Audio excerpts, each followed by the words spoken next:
Hey everybody, welcome back to Eurovision. We've got another review for you. Today it's Germany, the winner of their national selection. It's Isaak in the song Always on the Run. Now, when we watched the national selection a little while ago, we had kind of picked some different winners. Yeah. You liked Bodine Monet and I liked Rick. I thought that was a really good song.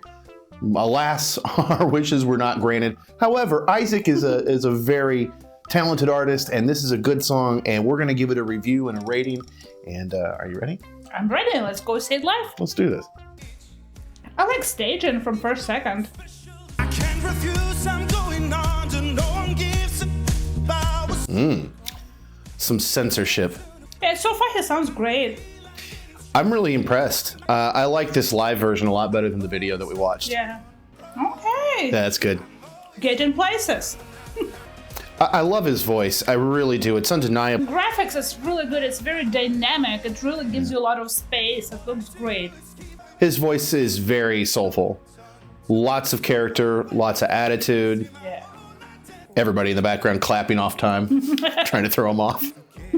And he fought through it bravely. Yeah, it really sounds more powerful live. This song's growing on me, too. I didn't love the song the first time through. I thought it was kind of generic. Mm-hmm. And maybe not the best vehicle for his voice. But I'm coming around. A lot. He looks very sincere. Nice. Okay, well that was definitely an improvement, I think, from what we saw before. Mm-hmm. Let's give it a rating. Let's do it.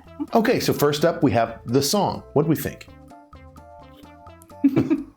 Okay, what'd you think? It still feels a little bit too generic for me, but I think it appeals to a broad audience and a lot of people can relate to it, so maybe it's not that bad. But how memorable it is still feels like very, very something that I heard too many times. Mm-hmm.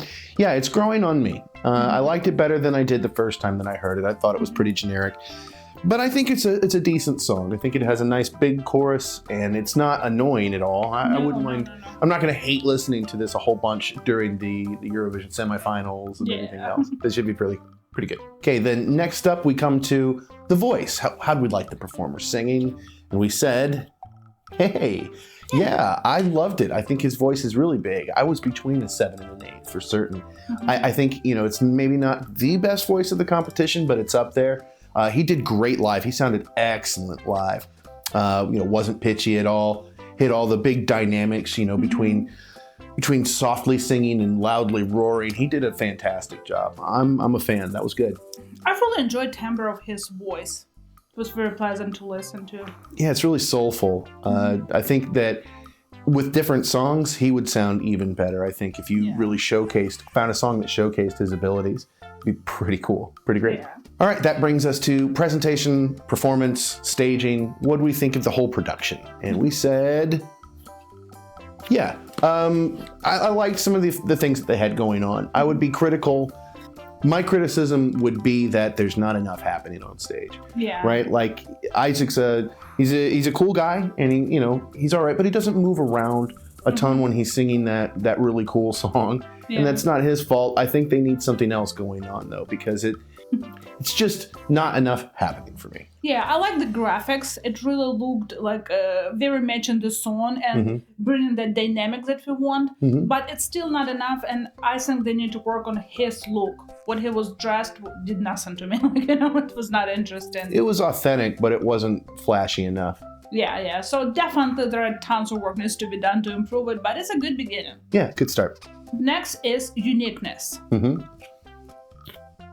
Ooh, okay. I didn't want to be too harsh on this one, right? I don't think it's breaking new ground. I don't think it's terribly unique, but I would give him points for his voice. I think his voice might be kind of standing out in this competition. Again, it's not maybe the greatest voice in the competition, but I think it's really close, and I think it's different enough to stand out amongst others.